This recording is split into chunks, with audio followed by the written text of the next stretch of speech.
Now, the number one thing I see guys do in relationships is they go in and they find some beautiful girl they like, and who knows how they got her at the beginning, but they got her. And, it doesn't take long before all of a sudden she starts losing interest in him. She's not responding anymore. Maybe they got married, and maybe she's lost interest. And what I find is these guys chasing her, trying to kiss her ass all the time to win her back. I'm going to tell you something, it's never going to work. I'm just telling you right now. 9 times out of 10, when I've seen this situation happen, it's because a guy has lost all respect with this woman. She doesn't believe that she can follow him. Remember, we talked about following.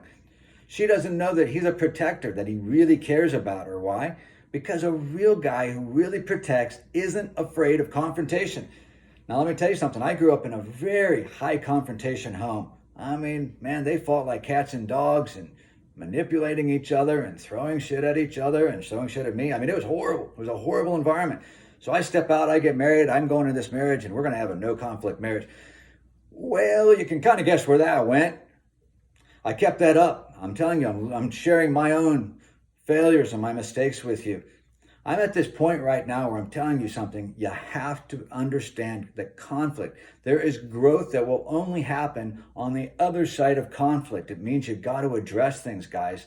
You got to address things with your kids. You have to address things with the person you love. You've got to address things in your work, and you can't just, I don't want to go there. That's not being a leader. You're not holding to your vision, and you're not being a protector. You're failing at those first 3 things we talked about, and I was guilty of that. No more. So how do you do this? Now, I used to think I'd sit around and watch these guys and it's amazing. We're going to talk about this in the next video. But I'd think, how do these assholes always end up with these really nice girls? And by that, when I say assholes, I'm talking guys who are just the prime example of toxic masculinity. And I think, how do they end up with these beautiful girls? You probably wanted the same thing. And I had to wrestle through this. And you know what I came to understand is that those women actually push this guy and test him. He's not afraid of conflict. He'll just tell her to screw off. He doesn't care. She can say, well, I'm leaving tomorrow. He's like, all right, don't let the door hit you on the way out. You see, that's not good because he's kind of over on the other side of toxic masculinity. And I think a lot of women didn't figure that out early enough and they got hurt really, really bad, constantly being around guys in toxic masculinity. And what they really wanted was they wanted a leader.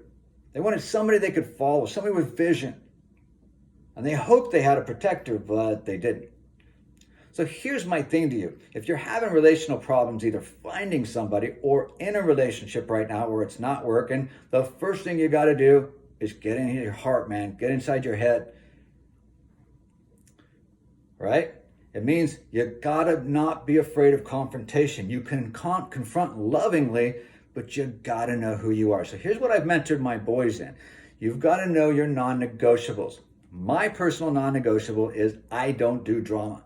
I don't do drama at any point, at anyone. I don't do it in business. I don't do it in my romantic relationships, and I don't do it with my kids, and my kids know it. I have a very firm line in the sand. If you start acting in ways that are manipulative and throwing emotional fits, I'm like, I love you as a human being, but I am leaving right now. This is done, and I will not put up with it. If you're going to act like that on a regular basis, we're going to have a real discussion about how to move forward in separate ways because I have a very firm rule. Now, the thing is that actually people have respected that in a great way. And it shocked me because I grew up in a home where, this whole confrontation thing, and I've realized it's not about me being an ass. I love people. I'm out to protect you, but I got this sacred box in my life. Now, you'll have your own. You've got to figure out what are your non-negotiables. Do you have some? Because you know what I found? Most guys don't. They don't have non-negotiables. So they're just shooting from the hip all the time. They're not quite sure what to do. They're reactionary. They're not proactive. So my suggestion for you is at the end of this video, you sit down and you think really hard. What do I need? I need peace in my home, man. I don't do drama. You know why? Because it robs me from being able to do the very thing I'm doing right now. And I've had it. I've had a number of women in my life who are drama queens, and I don't do that. Love them as human beings. Not going to work in an intimate context. So think about it, write it down for a little while, and then we're going to move on to the next lesson because you've got to have your non-negotiables and you've got to be willing to confront and love as a real protector, as a real leader and visionary. All right, see you soon.